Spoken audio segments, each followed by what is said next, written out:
이번 에피소드에서 영숙의 행동은 정말 해도 해도 너무합니다. 영수가 그렇게 오랫동안 기다리며 애를 태우고 있었는데도 영숙은 여전히 거짓말을 하며 영수를 자신의 어장에 두려는 모습이 보여 정말 답답합니다. 사랑에 서툰 남성분들, 특히 영수 같은 분들은 이번 기회를 통해 영숙 같은 여자의 패턴을 잘 기억해두세요. 영숙이 영수를 어떻게 소나기에 놀아나게 하고 있는지 아주 잘 보셔야 합니다. 영숙은 경수와 다대일 데이트를 하며 과하게 끼를 부렸습니다. 하지만 경수는 그런 영숙에게 관심이 전혀 없었습니다. 인터뷰에서 제작진이 경수에게 영숙에게 관심이 있냐고 묻자 경수는 단호하게 관심 없다, 1도 없다라고 말했죠. 더 나아가 영숙이 재벌 딸이라도 상관없다며 영숙에게 관심이 전혀 없다는 걸 분명히 했습니다. 사실 경수는 처음부터 영숙의 본질을 간파했던 것 같습니다. 특히 첫날 영숙이 모두가 있는 자리에서 벗은 몸이 더 낫다느니 상상을 해보라느니 하는 무례한 발언을 할 때 경수의 표정은 이미 좋지 않았습니다. 결국 경수에게 보기 좋게 차인 영숙은 다시 돌아와 영수가 기다리는 고독 정식 자리로 왔습니다. 영수가 영숙에게 피곤하지 않냐, 다들 약주를 했는데 나는 못해서 심심했다.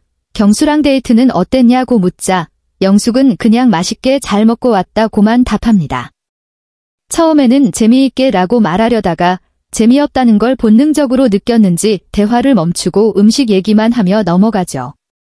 영숙 입장에서는 데이트가 즐거울 리가 없었겠죠.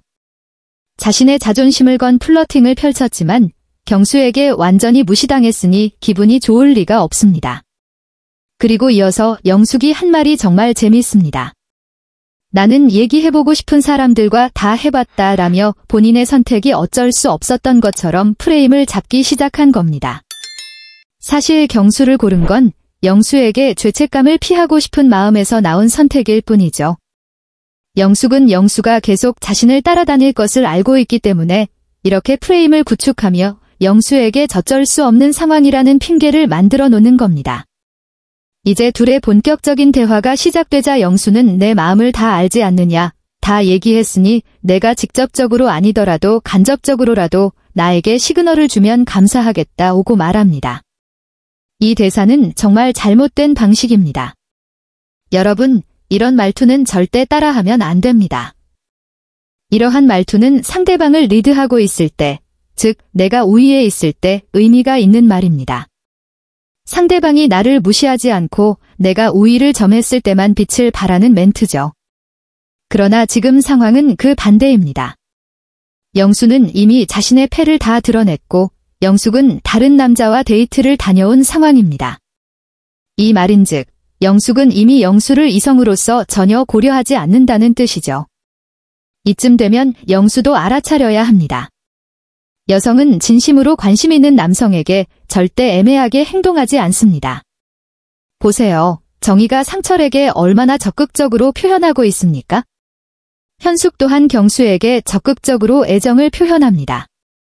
상대방이 싫다면 그 마음을 돌려주지 않는 것이 상식이죠. 영수에게 하고 싶은 말은 단 하나입니다. 이제 깨어나세요. 더 이상 희망이 없는 관계에 애정을 쏟지 말고 자신을 더 소중히 여겨야 합니다. 사랑은 두 사람 모두가 서로에게 관심을 기울일 때 비로소 이루어집니다. 어느 한쪽만 바라보고 있는 사랑은 결국 본인을 더 상처받게 할 뿐입니다. 그러니 이제는 더 나은 상대를 찾는 것이 좋을 것 같습니다. 영수와 같은 분들이 진정한 사랑을 찾기 위해서는 상대방이 아닌 자신을 먼저 살펴보는 것이 중요합니다. 경수가 얼마나 영숙에게 매력을 느꼈으면 옥순을 배신하고 자신마저 배신하면서도 오직 경수에게 직진했을까요? 여자는 진심으로 관심이 가는 남자를 만나면 그 소유욕이 폭발하는 법이죠. 하지만 영수가 영숙을 대하는 태도를 보면 너무나 뜨뜻미지근합니다. 영숙에게는 영수가 마치 잡힌 물고기나 다름없어 보이죠. 영숙의 입장에서는 영수가 있어도 그만, 없어도 그만인 겁니다. 남자가 가치를 느끼지 못하게 한다면 관계는 지속되기 어려운 법이죠. 게다가 방송에서 더욱 놀라운 사실이 밝혀졌습니다. 영숙은 영자를 만나 불평을 늘어놓으며 영수를 모른 척하고 뒤에서 뒷담화를 깔았습니다. 이런 이중적인 모습을 보이는 영숙의 진심을 영수는 깨달아야만 합니다. 시간이 소중한 만큼 의미 없는 관계에 집착하는 것은 시간을 낭비하는 것일 뿐이죠. 영수가 스스로 자존심을 지키고 당당하게 행동한다면 더 나은 관계를 만들 기회가 생길지도 모릅니다.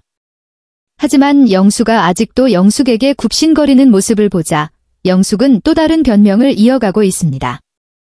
이번엔 자신의 결혼 실패의 이유와 이혼 사유를 언급하며 마치 연애의 걸림돌이 종교 문제인 듯 꾸며댑니다.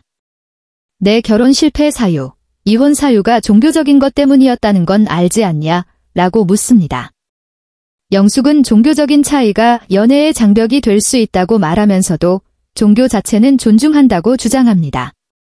그녀는 기독교라는 종교 자체가 싫어서가 아니라 그 교리로 인해 우리가 서로의 다름을 뛰어넘을 수 있을지 의문이다라고 설명합니다.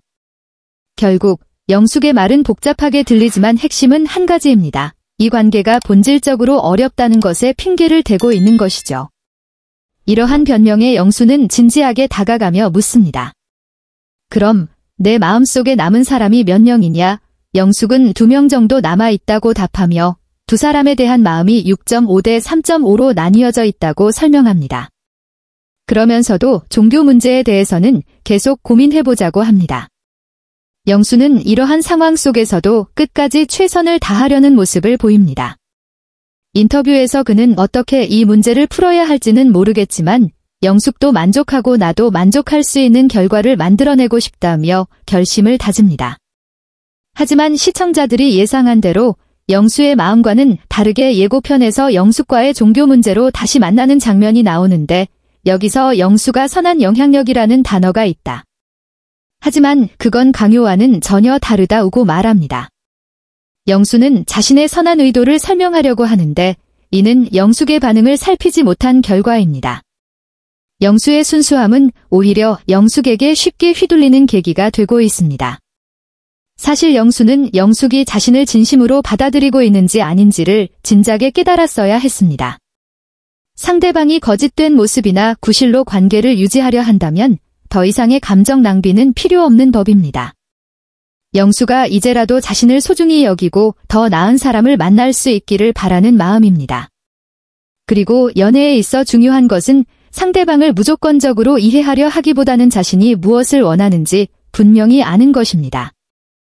진정한 관계란 상대의 진심을 확인하며 함께 성장할 수 있는 관계에서 시작되죠. 영수에게 필요한 것은 영숙의 말에 무작정 흔들리기보다는 자신의 가치를 존중하며 단호한 태도를 유지하는 것입니다. 영숙과 영수가 놓친 진짜 사랑의 의미. 만약 영숙이 영수에게 진심으로 호감을 느꼈다면 종교가 무엇이든 그 모든 차이를 뛰어넘어 그에게 적극적으로 다가갔을 겁니다. 지금의 영숙은 다르죠. 영수를 볼 때 남자로서의 호감이나 애정이 느껴지지 않는 차가운 눈빛만이 남아 있습니다. 사실 영숙은 벌써 영수를 손절했습니다. 그리고 그것은 단순히 종교 문제 때문만은 아닙니다. 이와 반대로 지금 광수와 영자를 보세요. 종교가 다르더라도 그들은 서로를 이성적으로 좋아하기에 그런 차이쯤은 넘어설 수 있습니다. 진심이 있으면 종교는 극복의 대상일 뿐 걸림돌이 되지 않습니다. 그런데 영숙과 영수는 서로 다른 입장을 고수하며 끊임없이 어긋난 관계를 지속하고 있습니다. 영수는 본인의 종교와 신념을 위해 끊임없이 노력하고 있지만 이런 포기하지 못하는 마음은 오히려 영숙을 더 멀어지게 하고 있습니다. 교회에서도 자주 이야기하는 내려놓음의 미덕이 여기에서 영수에게 가장 필요한 교훈이 아닐까 합니다. 오히려 그의 이러한 집착이 영숙의 속마음 속 숨겨진 무관심을 잊지 못하게 하고 있습니다. 영수의 상황은 더 복잡해집니다. 그는 선한 영향력이라는 말을 앞세워 자신의 신념을 정당화하려 하고 있습니다. 하지만 그의 선한 영향력이라는 것은 사실상 설득이 아닌 강요에 가깝습니다. 종교를 강요하는 포교 활동을 하면서도 이건 단지 영향력일 뿐이라고 포장하는 모습은 부모가 자녀를 때리면서 사랑의 매야라고 합리화하는 것과 다를 바가 없습니다. 말만 바꾼다고 해서 폭력이 사랑이 되지 않듯 영수의 행동도 그 의미를 벗어나지 못하고 있습니다. 결국 이 상황에서 질문은 간단해집니다. 영수는 종교 문제를 진정 내려놓을 수 있을까요? 영숙에게 자신의 신념을 강요하지 않을 수 있는지 자문해봐야 합니다. 그러나 사실 영수의 답은 이미 정해져 있는 것처럼 보입니다. 그는 스스로 자신의 신념을 포기할 수 없을 것임을 알고 있습니다. 영숙도 이러한 사실을 잘 알고 있으며 그로 인해 거리감을 두고 있는 것이죠. 그런데도 영수는 문제의 본질을 회피하며 핵심에서 벗어난 돌려 말하기를 계속합니다. 이렇듯 영숙은 영수에게 조금의 관심도 없으면서도 마치 어장 관리하듯 끌어당겼다가 밀어내며 시간만 끌고 있습니다. 반면 영수는 이러한 상황을 헤아리지 못한 채 영숙이 그에게 다가올 것이라는 헛된 희망을 품고 있습니다. 그리고 이 헛된 희망으로 포교 활동을 계속하며 영숙의 관심을 끌어보려는 시도를 포기하지 못합니다.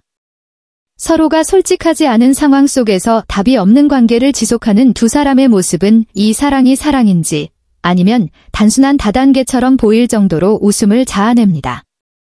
시청자들도 이를 보며 과연 이 관계가 사랑인지 아니면 허상인지 의문을 품지 않을 수 없습니다. 애초에 진솔한 마음이나 존중이 없는 관계는 아무리 오래 끌어도 결말은 뻔합니다. 두 사람 모두 지금의 상황에서 빠져나와 서로를 놓아주는 것이 가장 좋은 선택일지 모릅니다. 진정한 사랑은 상대에게 무언가를 강요하는 것이 아니라 그 사람이 자신의 모습을 존중받으며 행복할 수 있도록 돕는 데에 있기 때문입니다. 결국 이 이야기는 진정한 사랑과 솔직함이 결여된 관계가 어떻게 공허한 희망 속에서 끝없이 표류할 수 있는지를 보여줍니다. 이 사랑이 성장이 아닌 상처만을 남기지 않으려면 이제라도 서로의 진심을 마주보고 솔직하게 이야기하는 용기가 필요하지 않을까요? 다음 영상에서 이 커플의 이야기가 어떻게 흘러갈지 함께 지켜보겠습니다.